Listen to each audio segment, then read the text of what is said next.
Hello दोस्तों, एक बार फिर से आप सभी का स्वागत है एजुकेशन बाइट पर।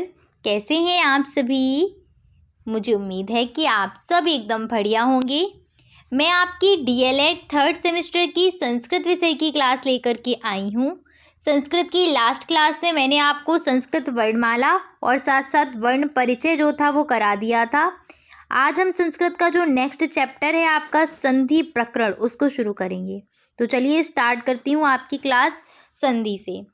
संधि क्या होती है? तो संधि का अगर हम अर्थ निकालें, संधि का शाब्दिक अर्थ जो निकलता है वो क्या निकलता है? मिलना या फिर जुड़ना। तो संधि का अर्थ है मेल अथवा जोड़। संधि में होता क्या है? तो जब दो वर्णों का आपस में मेल होता है तो उनके मेल से जो परिवर्तन आता है, जो विकार आता है, वो विकार ही कहलाता है संधि। यानी कि दो वर्णों के मेल से उत्पन्न विकार को हम क्या बोलते हैं? संधि बोलते हैं। एक टॉपिक और है आपका समास। समास में जो है वहाँ पर दो शब्द आपस में मिलते हैं तब होता है समास, और जब दो वर्ण आपस में मिलेंगे तब होगी संधि। तो याद रखना, संधि में दो वर्णों का मेल होता है। संधि का अगर आपसे उल्टा पूछा जाए तो संधि का उल्टा होता है विच्छेद, यानी कि अपोजिट, विपरीतार्थक क्या रहेगा? विच्छेद रहेगा। एग्जाम्पल देखिएगा यहाँ पर, विद्या प्लस आलया संधि हुई, इसमें क्या बना? विद्यालय बना। दूसरा इति प्लस आदि संधि हुई, क्या बना? इत्यादि बना। अगला है रमा प्लस ईशा संधि हुई, रमेशा बना। अब इसको समझिएगा कि ये किस प्रकार से संधि हुई है। यहाँ पर देखिएगा, जैसे कि मैं यहाँ पर एक शब्द ले रही हूँ, इति प्लस आदि, यही था आपका। तो इति प्लस आदि हम ले लेते हैं। इति प्लस आदि में जो आपका इति है ये है प्रथम पद। कौन सा पद है ये? तो ये है आपका प्रथम पद। और आदि कौन सा पद रहेगा? तो आदि रहेगा उत्तर पद, या इसको आप द्वितीय पद बोल दीजिएगा। जब संधि होती है तो उस समय पर प्रथम पद जो है यानी कि इति, इस प्रथम पद का अंतिम वर्ण भाग लेता है। कौन सा वर्ण? अंतिम वर्ण भाग लेगा।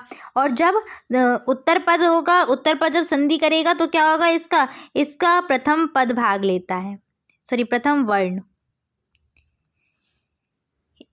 जब दो शब्द आपस में होंगे और जब हम वहाँ इसको संधि करवाएंगे, दो शब्दों की संधि जब कराने चलेंगे तो संधि होते समय प्रथम पद जो है उसका अंतिम वर्ण और उत्तर पद का प्रथम वर्ण आपस में भाग लेते हैं। जैसे कि ये जो पद है ये आपका कौन सा है? प्रथम पद है, ये उत्तर पद है।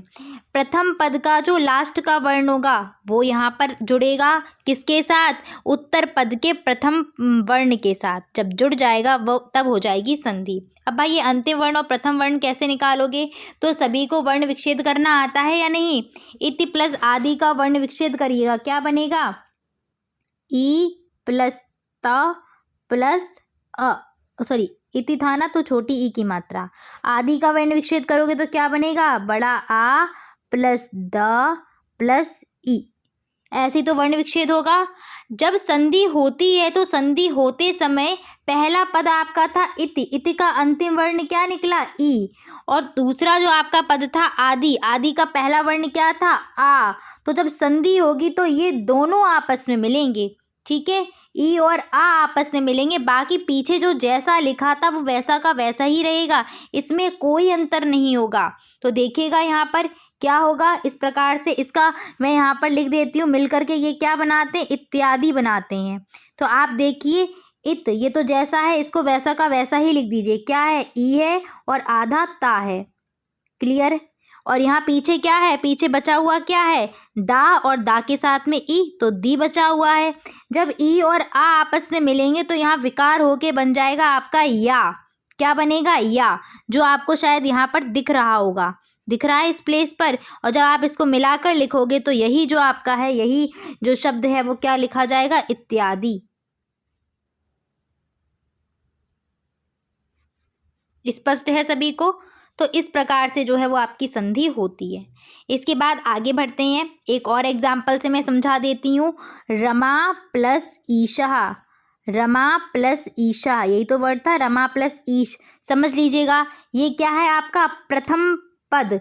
प्रथम पद का क्या? अंतिम वर्ण। तो प्रथम पद का वर्ण विच्छेद करिएगा, क्या बनेगा यहाँ पर? तो आप बोलेंगे र प्लस वर्ण विच्छेद का मतलब है सभी को अलग अलग करना, तो हम सभी को अलग अलग करते हैं फिलहाल। रा प्लस आ प्लस मा प्लस बड़ा आ, ठीक है। इधर वाले शब्द का वर्ण विच्छेद करिएगा तो क्या आएगा, ई प्लस शा हलंत के साथ और प्लस आ। जब संधि होगी तो केवल और केवल प्रथम पद का अंतिम वर्ण और उत्तर पद का प्रारंभ का जो वर्ण है यही आपस में मिलते हैं। बाद बाकी शब्द बाद बाकी वर्ण वैसे के वैसे ही रहते हैं, उनमें कोई परिवर्तन नहीं होता। इसीलिए संधि किसका मेल है, दो वर्णों का मेल है। तो बताइए यहाँ पर क्या बनेगा, अक्षर वर्ण आपका क्या बन जाएगा। तो रम जो आपका जैसा लिखा है वैसा का वैसा ही लिख दीजिएगा, यहाँ पर इसको मिला के श लिख दीजिएगा और आ और ई मिलकर के ए बनते हैं। क्या बनते हैं, ए। कैसे बनते हैं वो मैं आपको संधि में भी बताऊंगी। तो जब आप इसको मिला करके लिखोगे तो यहाँ पर देखो, जब आप इसको लिखेंगे तो ये कुछ इस प्रकार से लिखा जाएगा। और आपको पता है कि जब किसी व्यंजन के जस्ट बाद स्वर आता है तो वो स्वर उस व्यंजन पर अपनी मात्रा छोड़ता है, ऐसे खाली नहीं लिखा जाता। तो इसीलिए यहाँ पर क्या बन जाएगा, रमेश बन जाएगा। तो आप समझ गए होंगे कि संधि में हो क्या रहा है। संधि में जो होता है वो प्रथम पद का अंतिम वर्ण और उत्तर पद का प्रारंभिक वर्ण आपस में जुड़ते हैं और एक विकार उत्पन्न करते हैं, और उस विकार को ही क्या बोलते हैं, संधि बोलते हैं। आते हैं हम संधि के भेद पर। तो संधि के मुख्य रूप से 3 भेद होते हैं। कौन कौन से, तो पहली है आपकी स्वर संधि, दूसरी है व्यंजन संधि और तीसरी है विसर्ग संधि। संधियों को 3 भागों में बांटा है, स्वर, व्यंजन और विसर्ग। स्वर संधि को हम अच संधि भी बोलते हैं, क्योंकि आपको पता है स्वर के लिए कौन सा प्रत्याहार प्रयोग करते हैं संस्कृत में, अच प्रत्याहार, इसीलिए स्वर संधि को अच संधि बोला जाता है। और व्यंजन संधि के लिए हल प्रत्याहार प्रयोग करते हैं, इसीलिए हम इसको हल संधि बोलते हैं। स्वर संधि में क्या होता है, जब 2 स्वरों का मेल होगा। देखो यहाँ पर ये प्रथम पद है और ये क्या है, आपका उत्तर पद है। आपको पता है कि प्रथम पद का कौन सा वर्ण, लास्ट वाला वर्ण, और उत्तर पद का पहला वाला वर्ण आपस में मिलेंगे तब संधि होगी, यही तो होता है। तो जब स्वर संधि हो रही होगी तो वहाँ पर 2 स्वरों का मेल होगा, यानी कि स्वर का मेल किसके साथ, दूसरे स्वर के साथ।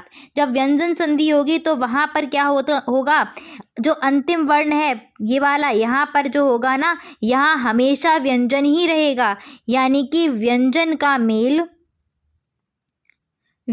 का मेल जो है वो स्वर के साथ भी हो सकता है और व्यंजन के साथ भी हो सकता है, तब आपकी होगी व्यंजन संधि। पर एक बाउंडेशन है कि यहाँ पर प्रथम पद का जो अंतिम वर्ण है वो व्यंजन ही रहेगा।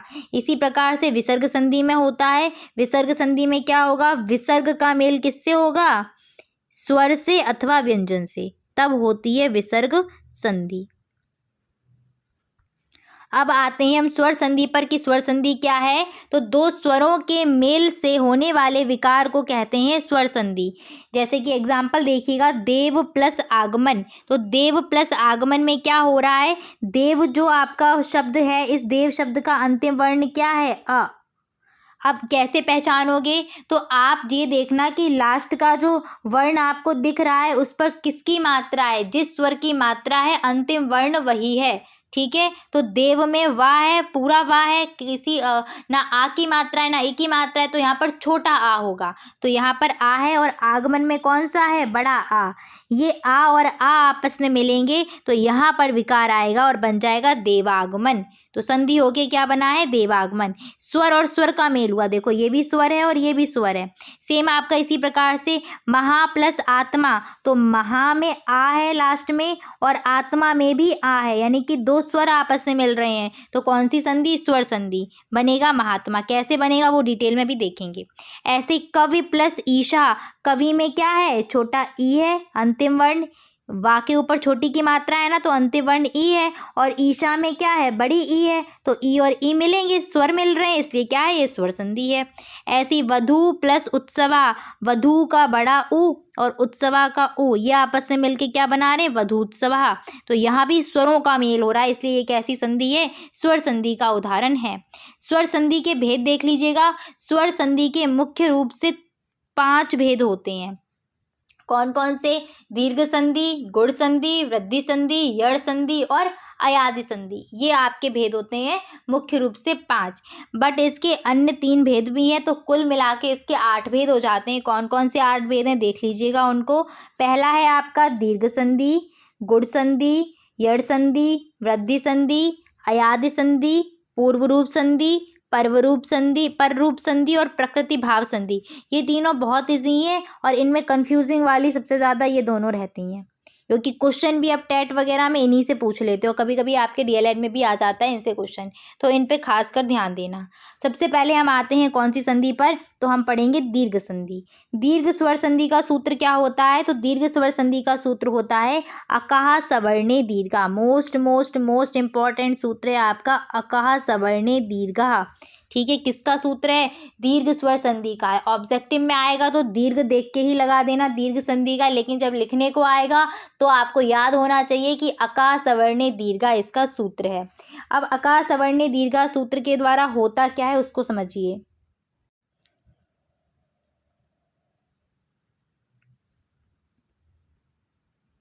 देखिएगा दीर्घ संधि में होगा क्या।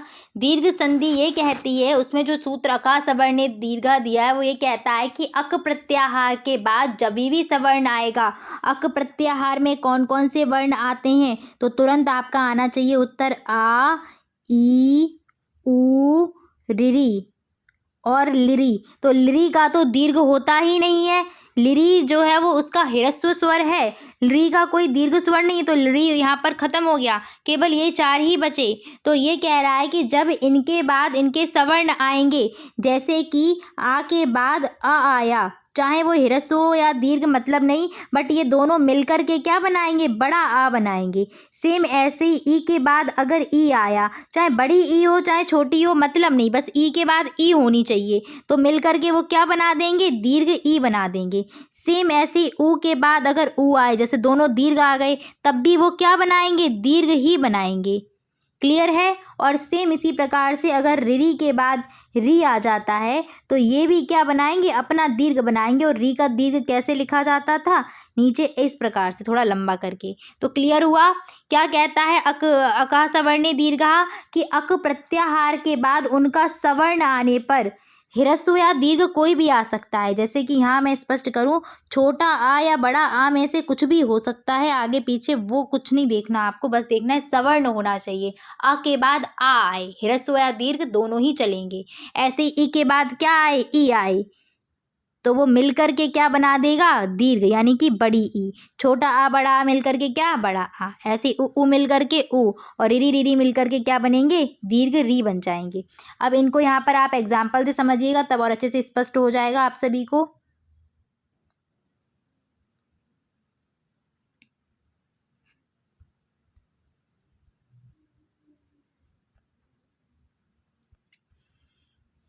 देखिएगा पहला एग्जाम्पल, जहाँ पर आ और आ मिलकर के क्या बनाएंगे, दीर्घ आ बनाएंगे। जैसे मैंने आपको एग्जाम्पल दिया, सबसे पहला देव प्लस आलयः, देव प्लस आलयः। तो यहाँ देखो, देव का अंतिम वर्ण कौन सा है, तो जो मात्रा है, देव वहाँ पे किसकी मात्रा है, तो आपको कोई मात्रा दिख नहीं रही, इसका मतलब यहाँ पे है क्या, यहाँ पर छोटा आ है। और आलया में तो आपको सीधे सीधे दिख ही रहा है क्या, बड़ा आ।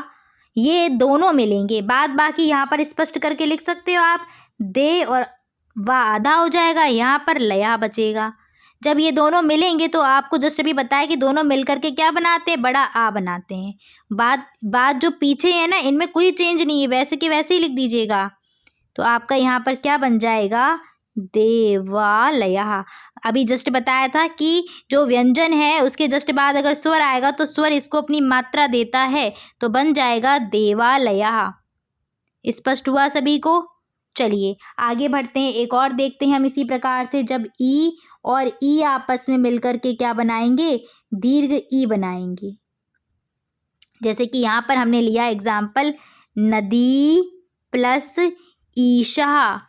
देखो जरा, नदी का अंतिम वर्ण कौन सा है, तुरंत उत्तर आना चाहिए। दा के ऊपर जिसकी मात्रा है वो अंतिम वर्ण है, दा के ऊपर भाई ई की मात्रा है, बड़ी ई की, तो ई अंतिम वर्ण है। और ईशा में तो सीधे सीधे दिख ही रहा है, बड़ी ई है।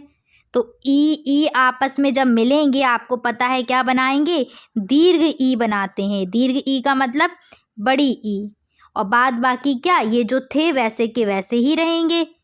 हर बार मैं ये नहीं लिखूंगी आपको, ये तो स्पष्ट है ना, ये चीज़ अब स्पष्ट हो चुकी होगी। ये तो पीछे वाला जैसा का है वैसा का वैसा ही रहता है, बस यहाँ पे ये विकार आएगा तो जोड़ करके अब इनको लिख दीजिएगा। क्या बन जाएगा, नद, और ये ईशा, और ये अपनी मात्रा दे देगा इसको, तो क्या बनेगा आपका जो शब्द बनेगा वो क्या बनेगा, नदीशा।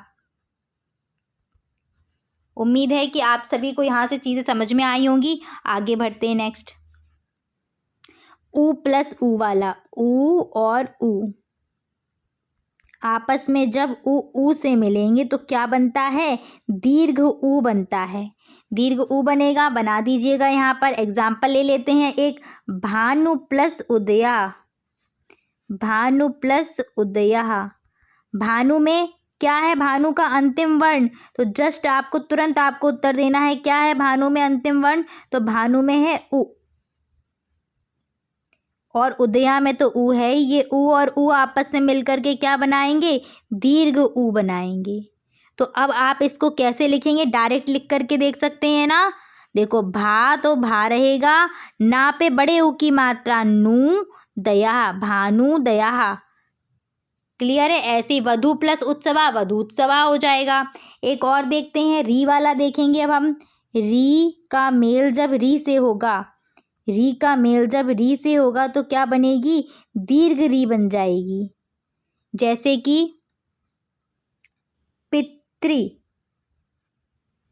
प्लस ऋणम, ये है आपका पितृ प्लस ऋणम। तो क्या होगा, तापे किसकी मात्रा है, तो तापे री की मात्रा है ना। अंतिम वर्ण इस पितृ शब्द का क्या है, री है, क्योंकि मात्रा री की दी है, और यहाँ पर ऋणम में तो री दिया ही है। ये दोनों आपस में मिलके क्या बनाएंगे, री दीर्घ वाला बनाएंगे। तो बस क्या बन जाएगा अब शब्द, यहाँ पर देखो, पी तापे, अब मात्रा दीर्घ री की, वो कैसे लगेगी, ऐसे लगेगी, ठीक है। और फिर ऋणम, तो पितृडम, ये आपका बन जाएगा री से। देख लीजिएगा एक बार फटाफट से, क्या कहा था अका सवर्ण दीर्घा ने, कि अक प्रत्याहार यानी कि आ ई ऊड़ा के आ ई ऊ रिली रिरी और री तो होता ही नहीं है, उसका दीर्घ होता ही नहीं है। तो आ ई ऊ और री के बाद उनके सवर्ण आने पर वो क्या हो जाएंगे, वो अपने दीर्घ स्वरों में कन्वर्ट हो जाएंगे। जैसे आपका आ के बाद अगर आता है तो वो किस में कन्वर्ट हो जाएगा, तुरंत बोलेंगे आ में। और ई के बाद अगर ई आता है तो ई में कन्वर्ट होगी, ऊ के बाद ऊ आता है तो ऊ में कन्वर्ट होगा, और रिरी के बाद रिरी आता है तो रिरी अपने दीर्घ में कन्वर्ट हो जाएगा। जैसे कि यहाँ पर देखिएगा, सबसे पहला आ के बाद आ के बाद आया देवालय में, तो बन के क्या हो गया, आ बड़े आ में कन्वर्ट हुआ। यहाँ पर बड़ा आ लिखना चाहिए था, एक सेकेंड, दीर्घ आ लिखना चाहिए था, आ आएगा यहाँ पर, ठीक है। और यहाँ पर ई कन्वर्ट होके बड़ी ई बना देंगे। चलो, उम्मीद है कि ये सब आपको समझ में आ गई है। अब हम करते हैं एग्जाम्पल्स। अगर आपसे ये पूछा जाए अका सवर्ण दीर्घा सूत्र की व्याख्या या फिर दीर्घ स्वर संधि की परिभाषा लिखिए, तो आप लिखेंगे अक प्रत्याहार के बाद इनके ह्रस्व या दीर्घ वर्णों के बाद इनके सवर्ण अगर आ जाते हैं तो वर्ण का दीर्घ वर्ण हो जाता है। जैसे अ का आ हो जाएगा, ऐसे ही सबके आप लिख सकते हो। ई मिलेंगे तो बड़ी ई, ऊ मिलेंगे तो बड़ा ऊ, यानी कि दीर्घ ऊ। री मिलेंगे तो री दीर्घ हो जाएगी, सेम आ इस प्रकार से दीर्घ हो जाएगा। चलिए आइए और बनाइए। विद्या प्लस आलया क्या हो गया, विद्यालया। देव प्लस आलया क्या हो गया, देवालया हो जाएगा। ये तो जस्ट अभी हम करके ही आए थे, देवालया। नेक्स्ट इसके बाद क्या है, शस्त्र प्लस आगार, आ और आ मिलेंगे क्या, दीर्घा, तो क्या बन जाएगा, शस्त्रागारः। पीछे का वैसे ही रखना है। धर्म प्लस आत्मा क्या बन जाएगा, धर्मात्मा। दैत्य प्लस अरि, आ क्या, आ बड़ा आ, तो यहाँ पर क्या बनेगा, दैत्यारिही, ठीक है। और विक्षेप जब करेंगे तो यहीं से तोड़ेंगे, दैत्यारी, यानी कि अ मिल रहे हैं यहाँ पर। क्लियर है? तो चाहें तो आप अब स्पष्ट रूप से इसको यहाँ से देख करके लिख लीजिएगा, या फिर स्क्रीनशॉट लेना चाहे तो वो भी ले सकते हैं। नेक्स्ट आगे बढ़ते हैं ई और ई वाले पे। कपि प्लस ईशा, कपीशा, ये तो बना हुआ है, बनाइएगा। नदी प्लस ईशा, तो जस्ट अभी बनाया था, क्या बना था? नदीशा। ई और ई मिले, दीर्घ ई हो गया यहीं पर। इसके बाद मुनि प्लस इंद्र, ई और ई मिलेंगे, दीर्घ ई हो जाएगा, तो मुनीन्द्रहा, मुनीन्द्रहा बनेगा। इसके बाद हरि प्लस इक्षा, ई और ई मिलके क्या बनेंगे? दीर्घ ई बनेगा, तो क्या बनेगा यहाँ पर? हरीच्छा।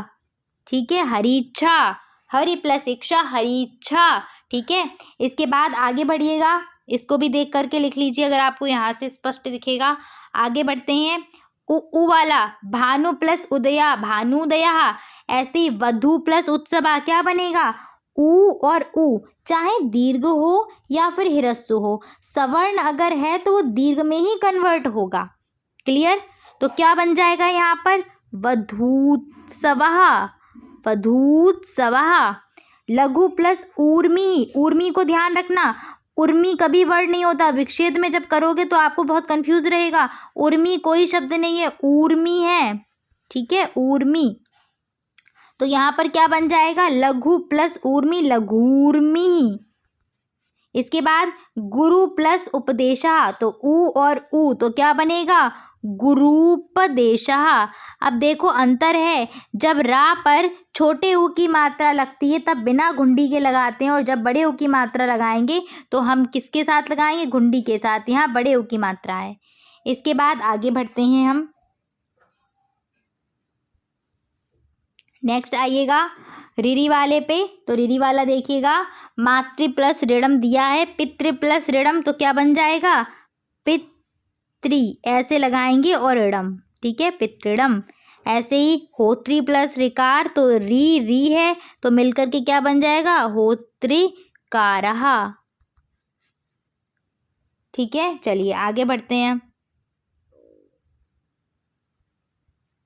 संधि विच्छेद करें, संधि विच्छेद करना है, बहुत आसान है संधि विच्छेद करना। साधुक्तम, धू ऊ यहाँ पर है ना, कहाँ दिख रहा है? यहाँ, यहीं से तोड़ दो, क्या बनेगा? साधु प्लस उक्तम। अब एक चीज़ आपको ध्यान रखनी है कि साधु भी कुछ तोड़ेंगे और कुछ साधु भी तोड़ेंगे। तो देखो साधु कोई शब्द नहीं होता, साधु होता है, तो आपको शुद्ध वाला लिखना है। ऐसे ही सिंधूर्मी, तो क्या बनाओगे? ऊ यहाँ दिख रहा है, यहीं से टूटेगा, क्या बनेगा? सिंधु, सिंधु एक शब्द होगा, दूसरा ऊर्मी, ऊर्मी, उर्मी नहीं, ऊर्मी। ठीक है, चलिए आगे आते हैं नेक्स्ट पर। नेक्स्ट आपका क्या है? श्रीसा, श्रीसा का करिएगा संधि विच्छेद, तो क्या रहेगा? श्री प्लस ईशा। जहाँ बड़ी की मात्रा दिख रही है वहीं से तोड़ दो, जहाँ दीर्घ दिखे वहीं से इसको तोड़ना है। नेक्स्ट है मुनीषा, दीर्घ कहाँ दिख रही है? यहाँ पर मात्रा दिख रही है, यहीं से तोड़ो। मुनि, मुनि शब्द होता है, मुनि नहीं होता। ठीक है, जो जर्नल रहेगा वो तो आपका विभक्ति रूप में आएगा, वो मत लगाना यहाँ पर। ठीक है, मुनि प्लस ईशा। नेक्स्ट सुखार्थी, यहाँ मात्रा दीर्घ दिख रही है तो यहीं से तोड़ेंगे, सुख प्लस अर्थी, सुखार्थी। चलिए आगे बढ़ते हैं नेक्स्ट। संधि करें, ये मैंने होमवर्क के लिए आपकी रखी हुई है, बट मैं आपको आज करा देती हूँ। मम प्लस अपी, मम प्लस अपी, अ और आ मिलकर के क्या बनाएंगे? दीर्घ आ, ममापि। नेक्स्ट गौरी प्लस ईशा, ई और ई क्या बनेगी? दीर्घ ई, क्या बन जाएगा? गौरीशः। इसके बाद भू प्लस ऊर्जा, भू ऊ मिलके क्या बनाएंगे? ऊ बनाएंगे, तो लिख दीजिएगा सीधे सीधे भूर्जा। ठीक है, इसके बाद होत्री प्लस ऋषि, रिरी और रिरी मिलके दीर्घ री बनाएंगे, तो यहाँ पर आपका बनेगा होत्री, ये वाला, और सी, सी पीछे लग जाएगा, होत्रिसी बन जाएगा। इसके बाद आगे आते हैं, संधि विच्छेद करना है, तो संधि विच्छेद करिएगा। मधुत्सवा, दीर्घ मात्रा कहाँ दिख रही है? यहीं पर दिख रही है, तो यहीं से इसको हम तोड़ देंगे, बनेगा मधु प्लस उत्सवः।